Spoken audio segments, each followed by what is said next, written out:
and I will be speaking about global etiquette. What is etiquette? Etiquette refers to the manners and behavior considered acceptable in social and business situations. Why is it important? Etiquette is important because having insight into the culture dynamics of a country can help to understand why people act the way they do and the appropriate way you should act while in that country. It is a critical element of a successful business outcome when doing business globally. I will cover 4 countries in 3 different regions to compare the difference in the regions and the difference of 2 countries in the same region. The countries I will discuss are Germany and France from the Europe region, China in the Asia region, and the United States in the North American region. When talking about business dress code, Germany, men wear dark suits, a conservative tie, and a white shirt. The French also wear conservative clothing but invest in well-tailored clothing. They do not loosen their ties or take off jackets in the office. China is also conservative but wear neutral colors.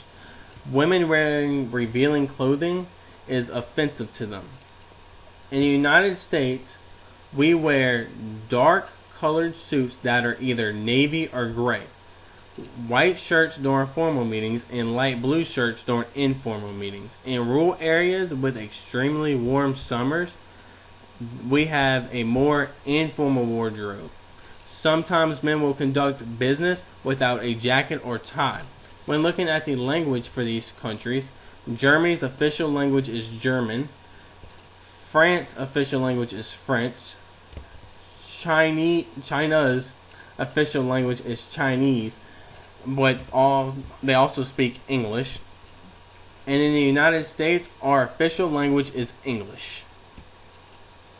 When looking at punctuality for these countries, in Germany, punctuality is a necessity.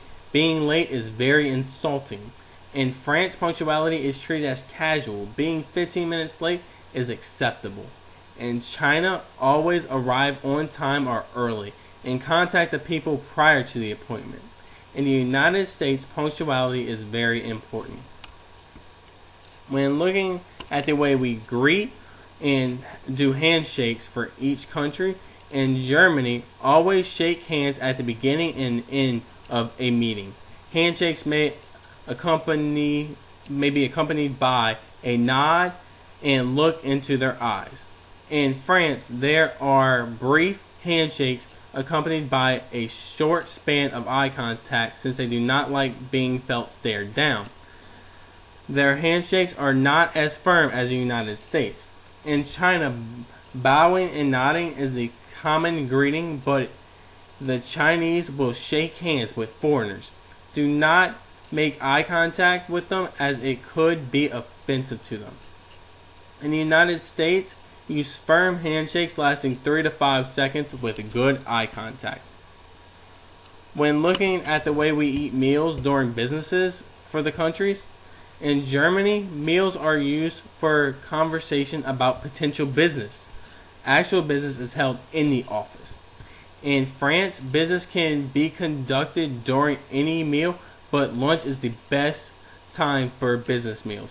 Avoid hard liquor or smoking cigars as this is believed to compromise the taste buds.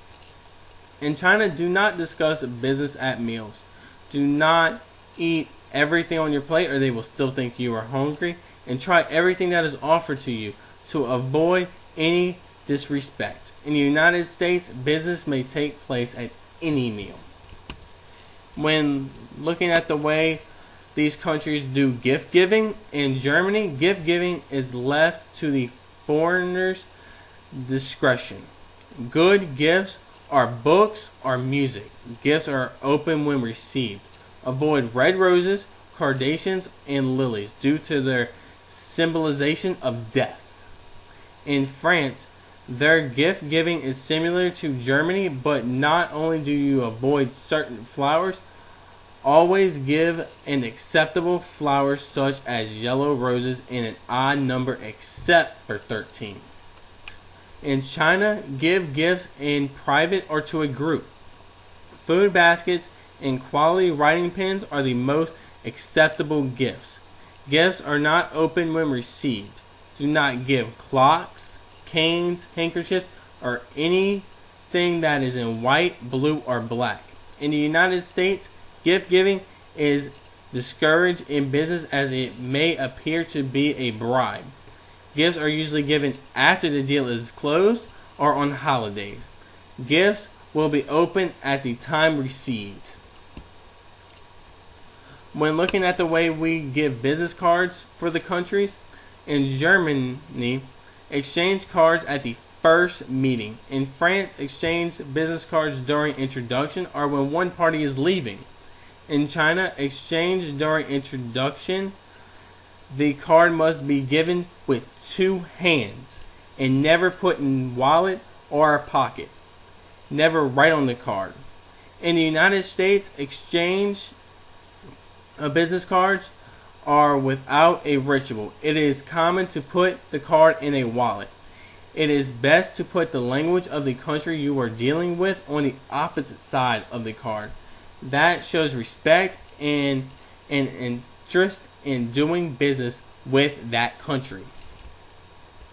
When doing meetings for each country, in Germany, formal meetings adhere to a strict agenda. Elders are higher rank enters first. Germans are interested in credentials and how long a company has been in business. They are very direct and to the point of bluntness. They do not need to build a relationship. Expect a great deal of written communication. Once a decision is made, it will not be changed.